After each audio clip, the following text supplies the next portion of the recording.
এবার বেআইনি নির্মাণের উপর নজরদারি রাখতে উদ্যোগ নিল ডায়মন্ড হারবার পৌরসভা।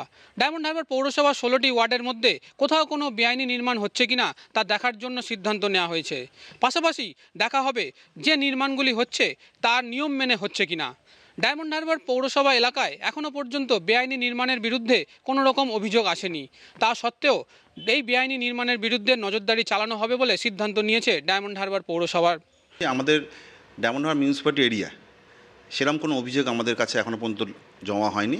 তা সত্ত্বেও আমরা কোনোভাবে কোনো এরিয়ায় যদি কোনো সমস্যা থাকে মানুষের সঙ্গে আমরা কথা বলছি এবং তার সঙ্গে আমরা আমাদের পৌরসভার ইঞ্জিনিয়ারদের ইতিমধ্যে আমরা নির্দেশ দেওয়া হয়েছে যে কোথাও যদি কোনো অভিযোগ থাকে আমরা সঙ্গে সঙ্গে 24 ঘন্টার মধ্যে আমরা তার সদুত্তর আমরা দেব এবং তার সঙ্গে সঙ্গে আমরা টোটাল প্রত্যেকটা কাউন্সিলর প্রতিটা ওয়ার্ডের ইঞ্জিনিয়ারদের ইতিমধ্যে আমরা নির্দেশ দেওয়া হয়েছে যে কোথাও যদি কোনো অভিযোগ থাকে এবং যে বাড়িগুলো তৈরি হচ্ছে যে প্ল্যানগুলো জমা হচ্ছে সরকারের যে নিয়ম আছে সেই নিয়মগুলো যেন সঠিকভাবে পালন করা হয়। আমাদের ডায়মন্ড হারবার পৌরসভা যে উদ্যোগ নিয়েছে তাকে সাধুবাদ জানাচ্ছে এই কারণে, কারণ আমরা চাই না যে গাড়ির নিচের মতো আমাদের ডায়মন্ড হারবারে এইরকম একটা দুর্ঘটনা ঘটুক, আর আমরা মেনেও নিতে পারবো না।